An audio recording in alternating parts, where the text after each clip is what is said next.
berarti kan melihat, ya, sendi bahu. Apa yang perlu dilihat? Yang perlu dilihat ya apakah ada pembengkakan, apakah ada nyeri. Contoh ya saudara ya, kalau dibuka di sini ya, yang sering di sini itu kelainan di bahu sini ya. Itu yang sering terjadi itu frozen shoulder tadi. Ya.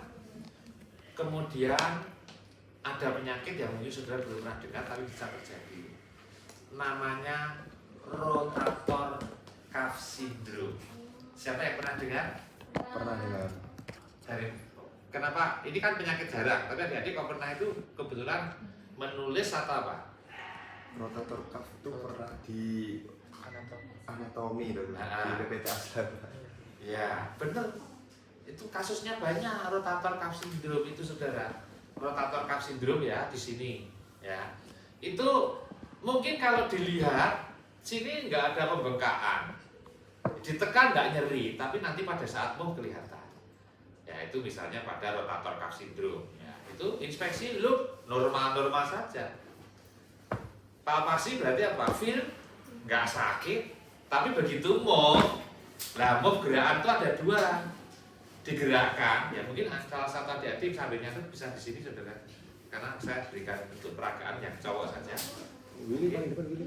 Ya di sini ya, sambil nyatet nggak apa-apa sini ya, Bi, ya. Nah di sini. Nah jadi langsung gini ya, misalnya angkat tangan, gitu coba angkat tangan. Nah ini berarti dia move, tapi ini kan aktif. Artinya dia menggerakkan sendiri, ya kan? Tapi kalau misalnya angkat tangan, dia baru bisa sedikit gini. Nah, itu peran saya sebagai dokter perlu. Lalu saya gerakkan. Coba ya, Dik.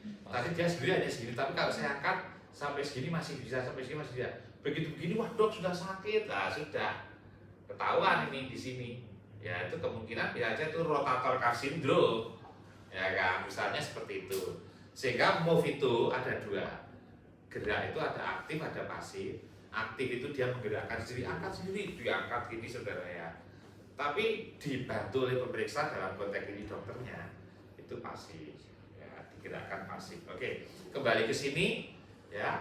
Tapi pada kasus penyakit tertentu, mungkin di sini ada bengkak, bisa dilihat, ya, look dilihat gini ya.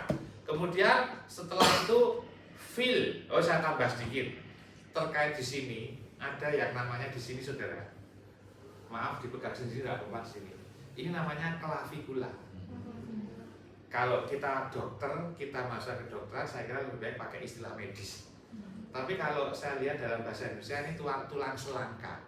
Nah kadang-kadang orang kan malah lupa ya, nek pelajaran biologi ya ini tulang selangka gitu ya. Nanti selangka malah dikira bawah, keliru saudara. Selangka di sini. Maaf lah ya bagi penggemar motor GP.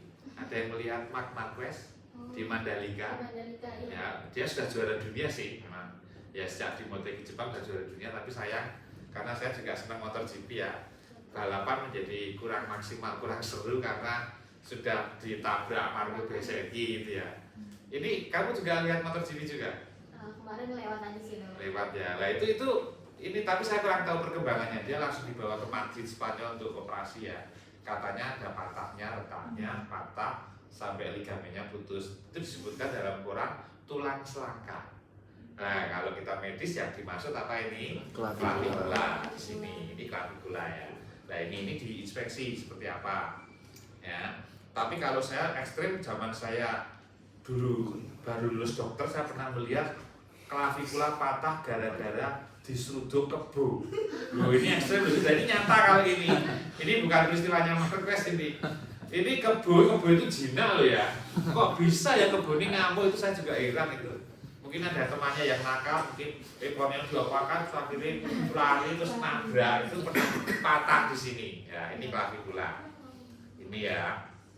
Tapi kan maaf ya kalau hanya klavikula, hanya retak loh ya, saya katakan hanya retak green stick. Itu sebenarnya bisa tanpa operasi, tapi dipasang ransel perban. Itu tambahan saja dulu. Bandit ransel perban. Tapi kembali ke sini diperiksa. Ya bisa aja ada kelainan dan lain sebagainya, ada bengkak dan lain sebagainya, kemerah. Oke. Kalau sudah look, feel, dipalpasi. Ya, feel. Ya, kalau dipalpasi tadi saya katakan misalnya kasus rotary cuff syndrome itu dipalpasi nggak sakit saudara. Tapi kalau ada kelainan lain, ada yang dipalpasi sakit. Biasanya kalau ada bengkak, biasanya nyeri dipalpasi sakit. Tapi kalau rotary cuff syndrome itu dia ditekan nggak sakit, dilihat look juga normal, tapi begitu ditekan nggak sakit, tapi begitu disuruh gerak sakit. Ya, disuruh gerak sakit. Contohnya ya coba berdiri ini ya. Misalnya orang yang mengalami rotary cuff syndrome ya, ini kalau kita normal kan bisa muter, ya gini, ya dibalik juga bisa. Tapi kalau orang coba kami ikut gerak deh, kalau rotary cuff syndrome dia begini, orang normal kan harusnya bisa maksimal gini ya, itu nggak bisa saudara. Dia baru gini, wah dok sudah sakit di sini, wah sakit. Nah itu berarti apa ini? Look, feel, ini apa ini? Move. Kalau sampai sakit, saya sampai di sini, dia bisa gerakkan si sakit pola. Saya bantu. Saya sebagai dokter, saya gerakkan ini berarti kan move yang pasif, saya yang menggerakkan. Ternyata sampai di sini masih bisa. Tapi kalau saya dorong, jangan dok, sudah nggak kuat lagi. Nah, bisa seperti itu saudara. Dicatat, ya. Oke, silakan duduk deh. Nah, ini di sini. Look, feel, and move. Gerak. Ya, terus kemudian dalam keadaan normal, coba sekarang dilihat. Sorry, saya agak batuk saudara. Kembali sedikit ke room-nya. Room itu ring of motion. Nah, ini saudara perhatikan. Kalau di shoulder ini saudara, ada abduksi. Saya contohkan begini saudara sambil mempraktekkan ya. Seolah-olah latihan semi-oski gitu ya. Ini begini, posisi anatomis itu kan begini saudara. Posisi anatomis bukan begini, nggak ada ya saudara ya. Ininya pun juga nggak gini, ini menghadap begini. Ya, kalau sampai saya duduk begini ya. Nah, kalau seperti ini, kalau saya misalkan saya gerakkan tangan kiri saya ke sini, ya ini begini, menjauhi sumbu tubuh. Ini kita sebut abduksi BD. Ini berarti saya melakukan gerakan apa ini? Abduksi. Tapi saya kembalikan mendekati sumbu tubuh, DD, abduksi. Ya, abduksi. Ini. Besok kalau saudara memeriksa pasien, itu jangan kanan kiri diperiksa semua, misalnya betul kanan kiri diperiksa, tapi jangan ini abduksi. Lakukan abduksi. Terus ini sekarang yang kanan, jangan, ini sudah membuang waktu 2 kali. Sekali gerak abduksi gini loh kan, waktunya separuhnya. Kalau sini baru sini lah 2 kali saudara. 7 menit 8 menit nanti bisa kurang. Ya, ini abduksi. Kemudian fleksi anterior. Nah, coba dilihat di gambar berapa supaya saudara ingat. Coba siapa yang bisa memperagakan fleksi anterior. Lihat gambarnya ini, gambar 7 saudara. Fleksi anterior ya, coba peragakan. Ya deh. Nah, terus fleksi posterior, gampang ya. Normalnya kita harus bisa semuanya ya ini. Tapi sudutnya berapa? Ada sendiri, tidak harus mesti maksimal gitu ya. Ini. Oke. Kemudian rotasi internal dan rotasi eksternal. Coba perhatikan. Lihat posisi ya. Posisi gambar, posisi rotasi eksternal ya. Anda lihat di posisinya seperti ini saudara ya. Coba perhatikan, saya beritahu. Kalau saya posisi begini ya, posisi begini, gini ya. Saya begini apa ini? Internal. Nah, kalau begini, internal. Ini supaya langsung dipraktekkan Anda. Ya. Sekali lagi ini apa? Eksternal. Ini Internal. orang normal semuanya bisa, tapi tentu sudutnya masih sudah ada ketentuannya, ya kan? Seperti ini, kalau saya melakukan ini apa ini? Fleksi, ini ekstensi, ya kan?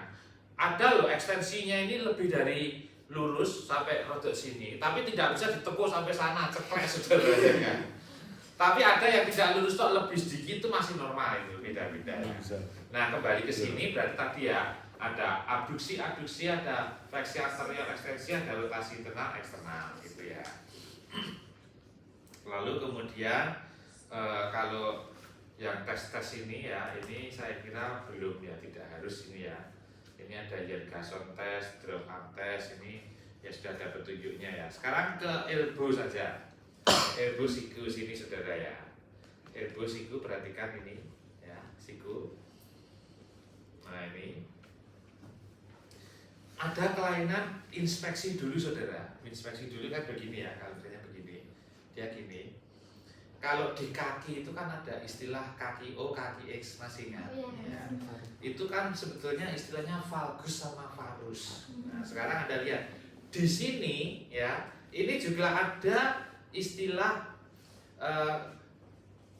X dan O, tapi punya istilah yang sedikit beda sesuai dengan namanya. Anda lihat di gambar ini, ya, misalnya begini. Harusnya kan bisa begini. Tapi ada orang, maaf ya, ini yang cenderung ke dalam. Jadi maaf ya, nek ini kita normal. Tapi ini ada yang agak ke sana sedikit. Berarti ke dalam. Nah, istilahnya kaki O. Ya, tapi ini bukan kaki, tapi ini lengan. Ya, kita sekarang kan bicaranya di sini. Nah, itu kita sebut dengan istilah apa kalau ke dalam? Cubitus varus. Tapi ada yang normalnya ya gini saudara, ini kan begini. Tapi ini tidak, ini rada bengkong ke sana. Itu cubitus valgus. Sebetulnya prinsipnya nek varus itu ke dalam, keluar valgus. Ya. Oke ya. Bukan vagus tuh ya. Vagus kan salah ke-10 dan saudara ikut vagus juga ya. Yang suka naik gunung ya. Nah, kalau di kaki nanti juga istilahnya varus valgus. Tapi kalau di tangan pakai istilah apa? Cubitus. Cubitus varus itu sebetulnya bahasa Jawa ini, dalam bahasa Jawa adalah tangan O. Cubitus valgus, tangan X. Ya, tapi tidak sepopuler kaki. Ini kalau kita bicara look itu berarti apa? Inspeksi. Ya, itu. Terus kemudian ada penyakit tertentu ya yang jarang dijumpai. Itu di sini saudara. Itu seperti gambar itu, gambar 14B ya. Itu bisa terjadi yang namanya bursitis olecranon di sini saudara. Gambarnya tapi jangan dikira wah ini bursitis, enggak. Yang di sini ini semua orang punya ini saudara ya. Ini normalnya ada, tapi maksudnya bursitis olecranon itu bukan yang ini. Tapi ada benjolan lain yang patologis ya di sini. Kemudian ada juga benjolannya di sini. Itu misalnya pada penyakit artritis rheumatoid. Itu yang kita sebut rheumatoid nodul, itu bisa di sini. Ya, tapi jangan diartikan ini loh ya, semuanya punya loh ya nek ini. Ya. Itu kita bicara look. Ya. Kemudian kalau palpasi ya ditekan. Ya, ditekan normalnya tidak sakit. Ya, kalau pada pasien tertentu dia bisa sakit saudara ya. Terus kemudian ring of motion-nya. Nah, ring of motion sekali lagi kalau bicara pasif dan aktif itu dilakukan sendiri. Iya Pak, tekuk, kembalikan, fleksi, ekstensi itu sendiri. Ya, itu namanya aktif. Tapi kalau kita dokter yang atau pemeriksa yang melakukan itu namanya gerakan pasif. Kemudian fleksi saudara ya. Coba misalnya saya lurus begini ya. Saya lurus gini ya. Kalau saya gerakan segini ini berapa? 90. Ini sesuai dengan ketentuan. Ini padahal masih bisa saya lakukan sampai segini, ya kan? Ya ini kira-kira sampai berapa ini? 90 ini 140 lah kira-kira ya. Nah ini normal. Jadi fleksi itu tidak hanya 90. Apa ada pasien yang hanya sampai 90? Ada. Nah, mungkin ada kelainan artritis gout atau apa ya. Normalnya masih bisa sampai segini. Ya, berarti ini adalah apa saudara? Fleksi. Nah, ekstensi tadi dikembalikan. Ini fleksi 90, fleksi 140. Ini ekstensi ya. Kalau saya 0 ini. Ini kan kembali. Tadi saya katakan ada orang tertentu, saya pernah melihat zaman saya SD, saya masih ingat saudara.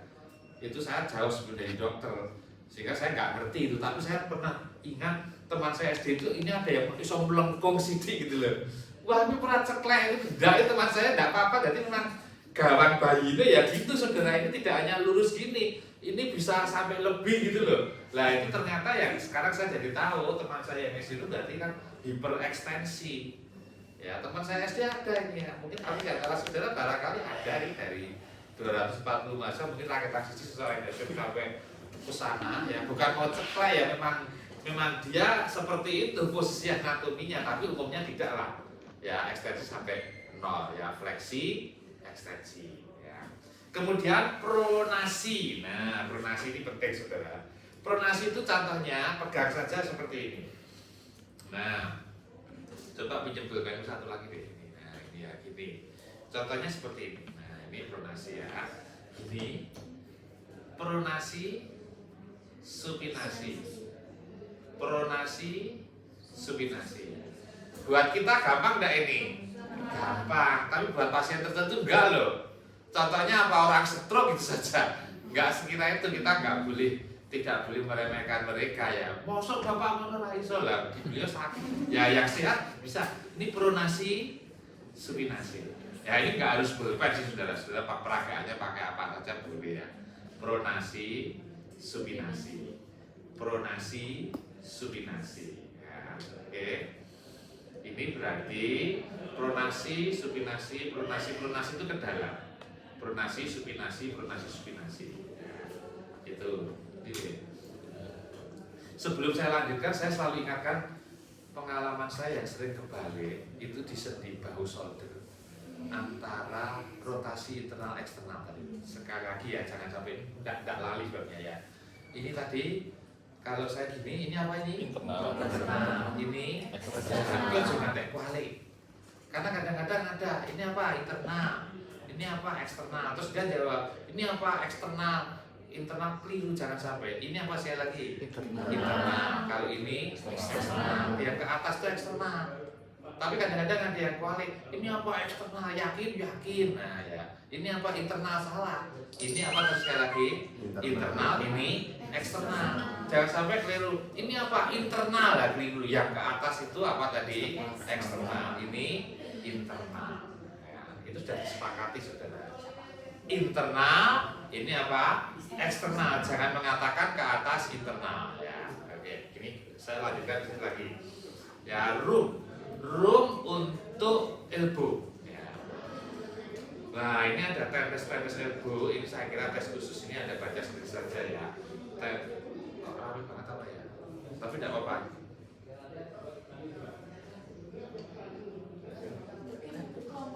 Oh, pokoknya bisa tidak apa-apa. Kita nggak terganggu ya. Saya mungkin sedang memikirkan apa kita lanjut saja ini. Nah sekarang sudah ya, ini elbow ya, tadi ada pasif aktif, ada fleksi ekstensi, ada pronasi, supinasi ya. Kemudian ada tenis elbow itu biasanya terjadi di sini gara-gara pasien ada yang suka tenis ya, tapi bukan tenis meja ya, terutama tenis yang lebih berat ya. Tenis mejanya ada di sana, sudah tahu ya itu ya. Itu tapi sering nggak ada yang pakai ya itu ya. Jadi tidak apa-apa itu sudah, tapi tidak ada bednya ya sama bolanya. Tapi itu ono mejone ning ora ning ono meja pingpongnya ning ora ning bednya sama bola kecilnya, terus nopo gue pajangan. Sebetulnya bagus loh itu kalau ada ya. Nek ada pas longgar gitu boleh keringat. Bebas juga dipakai bisa. Kalau menurut saya boleh. Oh Ya, boleh. nah menurut saya tidak apa-apa itu ya, tapi ya izin gitu lah. Sekarang pertanyaannya kalau ditaruh di situ nggak dipakai untuk apa gitu ya? Nah itu ya. Oke. Ada yang senang tenis? Loh tidak apa-apa kalau menurut saya. Nanti nih kalau ada yang saya kebetulan sedang tidak punya ya. Kalau ada yang punya bednya, Anda punya bawa saja nanti tenis dengan saya juga. Loh betul. Tapi jangan mau tutor nanti berubah. Tapi nih pas kita pulang jam berapa, sudah pulang jam 2 ada longgar ya boleh nanti sama saya, boleh keringat gitu ya saudara. Oke, kita bahas saja ya. Sekarang kita kembali sekali. Lah sekarang ini wrist, pergelangan tangan ini wrist ini ya. Apa saja yang bisa terjadi di sini? Inspeksi. Nah tadi saya katakan ya inspeksi yang pernah saya lihat nyata tadi ya. Tadi saya katakan ada seorang kakek tadi dampingi anaknya, maem semacam kakoi itu ya. anak cucunya yang umurnya seusia saudara nggak apa-apa, tapi beliaunya ini nyata ini. Setelah beliau maem, besoknya nggak tanggung-tanggung jarinya ini saudara. Waktu sebelum itu beliau nggak apa-apa, cuman beliau saya kira ya wajar, beliau sebetulnya umurnya katakan sudah 60-an tapi masih sehat dulu. Cuman kemudian dampingi cucunya ya seumuran saudara, datang ke situ lah, nek mau maam Siti ya rugi lah saudara, mesti berusaha makan atau memanggangkan grillnya itu kan mesti grillnya berusaha banyak, tapi realitanya saudara pulang nggak apa-apa, besok pagi wininya saudara ini kaku loh, kececek bahasa Jawa ini. Wini merah, kaku, bengkak sudah, tanda-tanda radang, tumor rubor kalau dalam merah, bengkak, kaku, ini diginikan nggak bisa. Ya. Nah ini berarti contohnya di sini inspeksi. Oh pada kasus artrit dojo kenapa? Itu saya sebelum memastikannya cek asam urat, tapi tanpa cek asam urat saya sudah yakin 99,9% itu artritis gout itu saudara. Artritis gout. Kalau seperti itu ya sementara diobati, ya, pakai penurun asam urat, antiinflamasi beri apa? Misalnya kalau saya kasih misalnya katakan metilprednisolon, ya, atau dikasih yang lain misalnya NSAID, non steroid antiinflamasi drug, contohnya apa, natrium diklopenat 50 ml. Sudah saya yakin kita obati 3 hari, ya sesuai dengan medis saya yakin 3 hari sembuh. Ya kalau peristiwanya seperti itu. Tapi peristiwa tadi loh sini, habis itu di sininya itu sebetulnya bukan karena daging sapi dimakan normal ya tidak apa-apa. Ini pasti nyucuk kita ini. Makanya saya tadi tanya, ada yang pernah ke kakoi? Pernah. Tadi saya tanya, termasuk kamu di maamnya sedikit banyak. Oh sedikit ya, cucuk dong. Kalau yang lainnya sama tadi yang sudah? Saya apa sedikit? Banyak mana tuh? Nah banyak. Kalau ini mungkin putri ya, takut agak gemuk gitu ya. Tapi kalau makannya sedikit ngapain ke situ? Hanya ingin tahu gitu. Iya dok. Pengen tahu gitu ya. Pilih yang kuahnya dok. Oh pilih Ya. yang kuahnya. Ya. Bakar-bakaran. Nah kalau di model kakak itu kan diberi gini, ada 2 ya, Iya, suruh milih betul. sini sama sini ya. Tapi dagingnya ya banyak juga ya kuah. Enggak kuat banget dok. Katanya ya, tadi 3-4. 3-4. Iya. 3-4 doang. Enggak suka daging. Asli. ya Tapi kuahnya seru. kuahnya seger-segeran gitu ya.